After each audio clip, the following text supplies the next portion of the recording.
All I'm going to do is just unplug that crank sensor. The cam sensor is plugged in right now.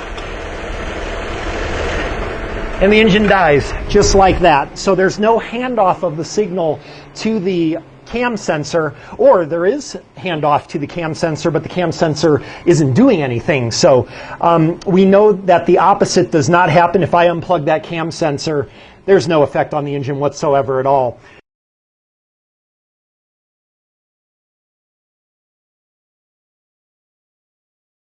All right, guys, I've actually got a break in the case here. Let me show you here. That's crankshaft position sensor there. You see the wiring harness pigtail coming off of it. But here's the thing I wanted to show you. Watch what happens, and you won't be able to see me do this, but I'm going to grab the harness for that thing, and you can see how it's wiggling around, how loose it is there. But it's hard to reach this plug, actually, and I can barely touch it with my finger, but there we go. You can see that that's just wobbling around in there. And that is not right. So I do not believe that that is going to be our problem. Unfortunately, I wish it was going to be that simple. But I do believe that that's probably the cause of the misfires, because if we don't have anything happening with the cam and the crank's running the whole show, but that crank sensor is loose like that, you can see where that could certainly cause some misfire problems if it vibrates around a little bit. So I think what we're going to do is confirm that, and at the very minimum, I think we're going to solve our misfire problem. So I'll need to get this error box back on and everything. So let's hook up to the scan tool, get some misfire monitors on there now that we confirm those work, and I'll bet that I can reproduce the misfire problem. All right, and I can actually save time with the scan tool. If we listen real carefully, you're just going to be able to hear the engine stumbling. I'll go ahead and put my mic right at it. You can probably even see it shaking right now. There we go, just there. You certainly heard that. Let's try that again. That's kind of cool, actually. All right, there was another misfire right there. I don't know if you can catch that. Oh, there's a good one right there. All right, so I think that's pretty satisfactory there that we found the problem with these misfires. But unfortunately, I don't think that that's got anything to do with our cam signal error. Well, that's a step forward, at least. We needed one pretty badly here. I could, of course, connect up the oscilloscope, and I could detect that drop of signal that I'm causing and everything. Normally, as you know, I would do that. In the sake of time, because I am really running out of time here, and I've got to get this car fixed. But what we're going to do is go ahead and look for our cam signal at the computer. I don't know of any other way that I'm going to be able to do this. So let's go ahead and do that, verify, because we know we've got cam signal at the sensor. I believe it is probably not getting to the computer for whatever reason. We need to validate that if we're going to fix this problem. All right, so I did a little research here, got a wiring diagram that I am convinced is probably accurate.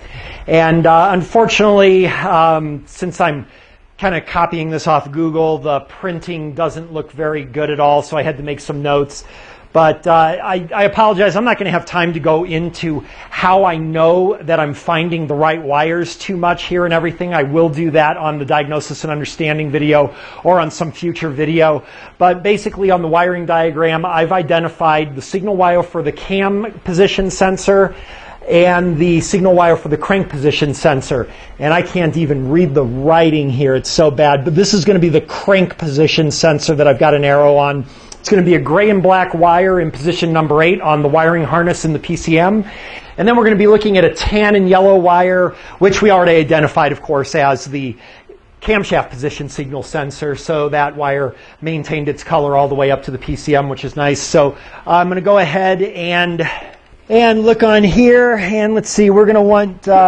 there's 3 main connectors to the PCM. I'm pretty sure this is the right one. And we'll be able to tell in a second. So I'm going to count over. Let's see, the first one was in position 8. 1, 2, 3, 4, 5, 6, 7, 8. It's going to be right next to a blank. So if I count over 8, 1, 2, 3, 4, 5, 6, 7, 8, there is indeed there's a gray wire. Let's see, what was it supposed to be? Gray and black. Let's see if this has a black stripe on it. It does have a black stripe. Yay! And it's right next to a blank space. Let me just check the one next to it. The one next to it looks kind of orangish. Let's see if I can read on here. It's supposed to be some kind of reddish one. and then some kind of blue with a white. So here's some kind of reddish one. Actually, it's a black with a white. So this is definitely our guy. So this is going to be the crankshaft position sensor signal. He will be handy to probe. Let me go ahead and mark him with some tape so I can find him easily. All right, and I'll tell you what, all the other do-it-yourselfers can go ahead and have their brake jobs and whatever. I'll take this stuff all day, to be honest with you. I am convinced this is really where your skill is, and not in changing spark plugs and stuff. But let's go ahead and mark that guy up.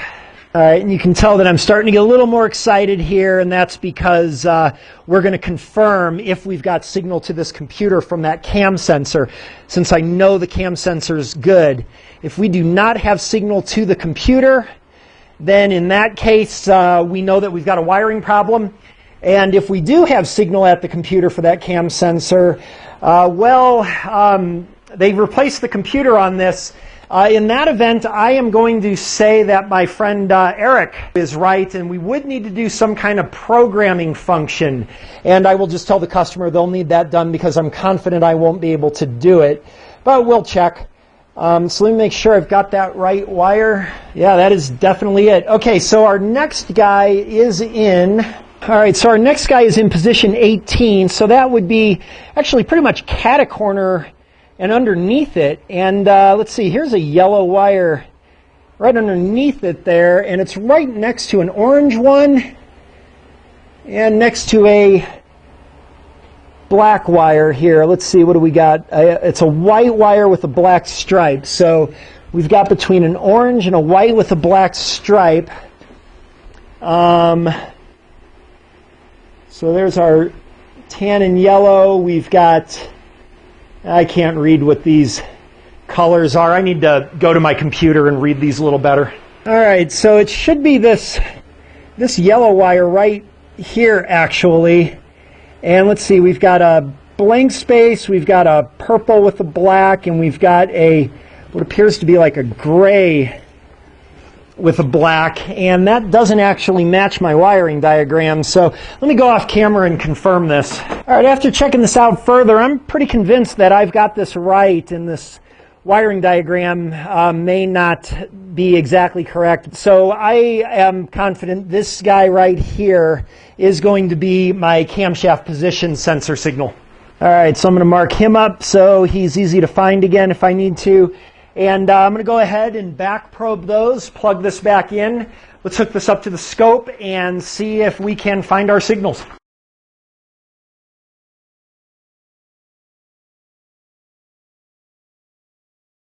Okay, so what I've got is our cam and crank sensors, and you can see the cam sensor in yellow. It's a little bit big right now. Let's go ahead and bring it so something a little more familiar here.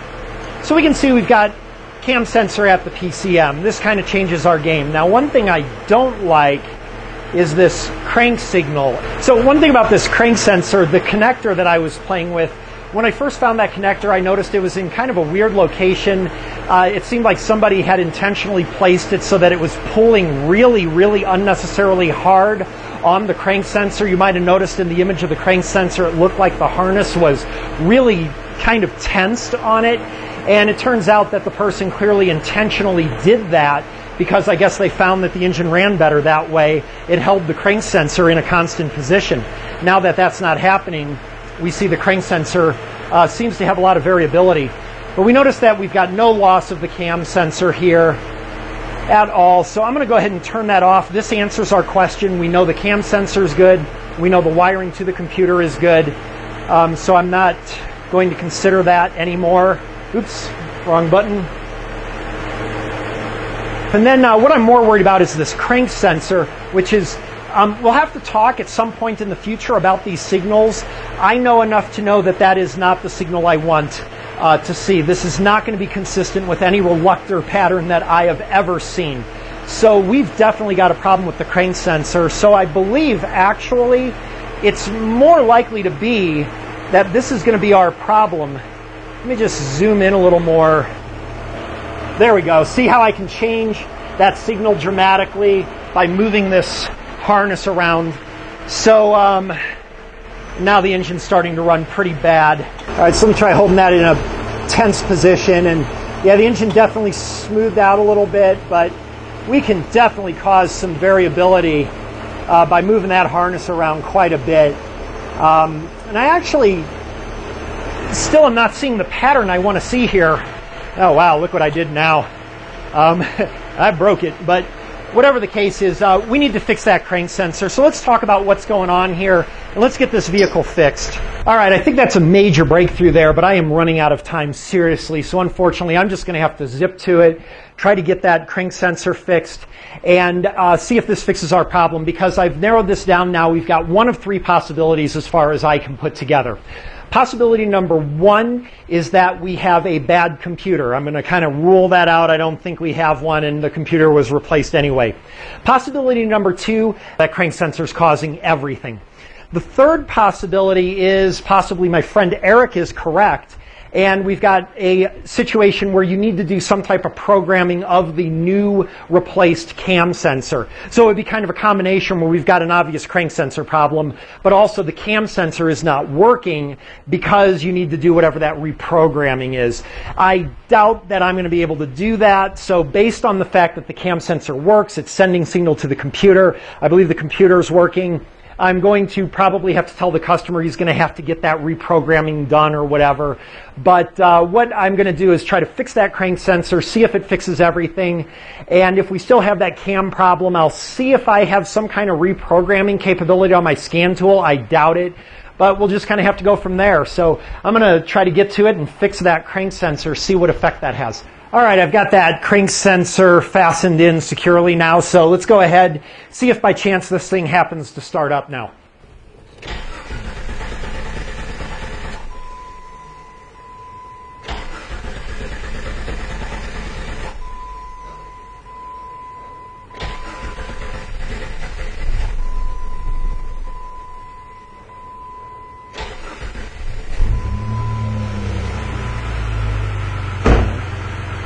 All right, it still had a little bit of trouble starting up, but what I'm going to do is go ahead and look at the scan tool, see now maybe if we clear the codes, and also see if I have some type of sync programming available like our friend Eric was saying.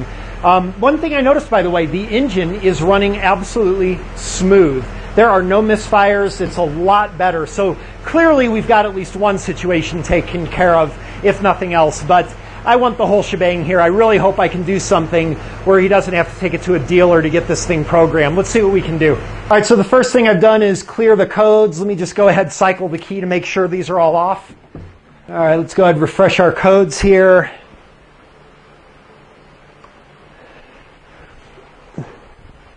Okay, so all our codes are definitely cleared.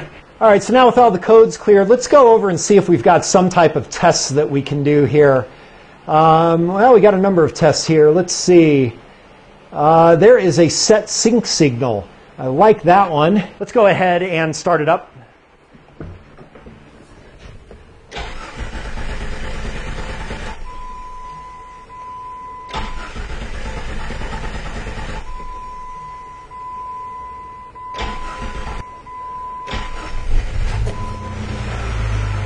We got our engine running again, and let's go ahead and see if this will do anything for us. Oh, it did something. We hear a little bit of change in the idle. Let's go ahead and press done here, and then let's go ahead and see if we get a better start pattern. All right, I hope this works. Not good. Not good at all.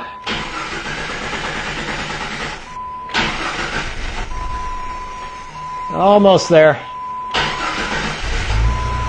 All right, well, we still got a little bit of an issue here. All right, I'm not going to lie, I'm a little disappointed there. But, okay, so here's my thinking on this. We've got good cam sensor signal. We've got no problem with that. I don't worry too much about the computer here. While I admit that my, scan tool is maybe not top quality, I am actually convinced that it did do that timing test because I heard the change in the idle and everything. So the other thing is I know that the cam sensor works good. Off camera, I checked our signals on the oscilloscope. Everything looks great. So, yeah, I admit I'm a little worried that maybe this thing needs that reprogramming. But you know what? I actually think, remember, this Jeep was the one that had that fuel pump problem, and I didn't get to put the new fuel pump in. And that sounds an awful lot like that starting problem we had in the video when it had fuel pressure problems. I'm thinking fuel pressure. Let's check. All right, so this is just kind of thinking outside of the box a little bit. You get so stuck on the current problem that you kind of forget that there's other possibilities for a no start. And a fuel pressure problem is a definite possibility for this particular vehicle, we know. So let's go ahead and see. And I'm going to go ahead and focus the camera on this fuel pressure gauge here. And these things never stay put for me. It's so aggravating.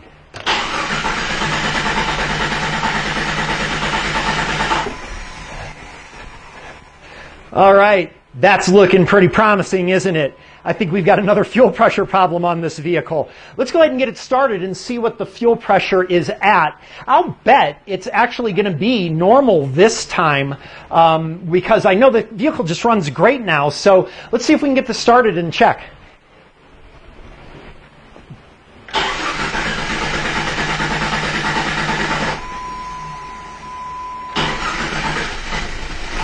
I almost had it there, and you saw the change in the pressure. There we go. And we've got absolutely normal fuel pressure, right about 55, almost 60, just like we would expect. So here's what I think is going to happen. We obviously have some type of check valve problem with that fuel pump. When I turn this vehicle off, I will bet you that that gauge drops right back to zero in an instant. And that's why we have the starting problems, because we have no building up of pressure at all. Let's see what happens. All right, how about that? That's definitely what our starting problem is. It's got nothing to do with cam and crank. So we will have to probably do that on a different video. But to be honest with you, I'm actually kind of happy. During all this time and all this cranking, I thought to go ahead and check for our error codes, and not one single error code for cam crank sensor came up. So we've got a whole separate issue with the starting, but the car should run perfectly fine. The misfires are gone, but I don't know how long this fuel pump is for this earth because obviously there's something going on there. Let's try to start it up again.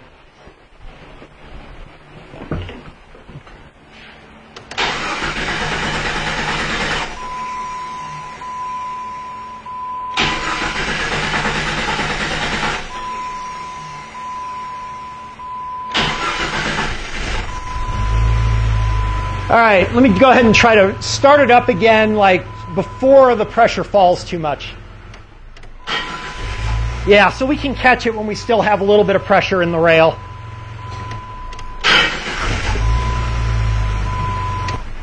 But we let that pressure totally fall, and we've obviously got some type of delivery issue.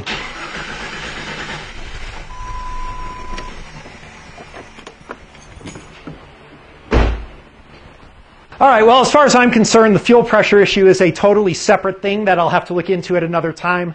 But as far as the cam crank sensor video, we are done. All right, I wanted to let a couple days go by before I wrap this video up, just to make sure that the diagnosis was accurate, given my minimal understanding with cam and crank sensors and the codes. And I'm very confident we've got this fixed. Previously, just starting the engine, you would get that cam crank sensor code to pop up right away just from starting. And now after a couple days with a lot of driving, there's been no repeat of the code. So I'm confident that we got that fixed. Maybe kind of a long way to go for just a loose bolt, but you know, hindsight's 20/20, and I agree a visual inspection might have been a better approach now that we look at this. But with Professional Garage looking at this before me, I was really expecting it to be far more complicated. Obviously, I really got my butt kicked with chasing the starting problem and thinking that that had to be related to that cam crank sensor code. That's a definite lesson learned for me for sure. I was so stuck that cam crank sensor code, especially with it being the only code, had to have been also responsible for the starting problem. I never considered that other factors could be responsible for that starting problem that were totally unrelated. It all makes sense now. We can clearly see that, like I said at the beginning of the video, all things have a logical explanation. We can see from this video that the starting problem has a logical explanation. Cam crank sensor code has a logical explanation. And I'm sure there's logical explanations for some of the things that I still don't understand that were responsible, I admit, for throwing me off and having me bark up the wrong tree. Unplugging the cam sensor had no apparent effect on the engine whatsoever, while unplugging the crank sensor killed the engine right away. This led me to believe that the computer was not using the cam sensor signal. Obviously, I'm wrong about that. I still don't know why. I need to research that and understand that so I don't make these mistakes again in the future. I was also really thrown off by the apparent fact that the starting test that I did, the long starting test, and we saw the drop of that fuel signal to the injectors, the loss of the injector signal indicated to me a dropout from the cam signal, perhaps.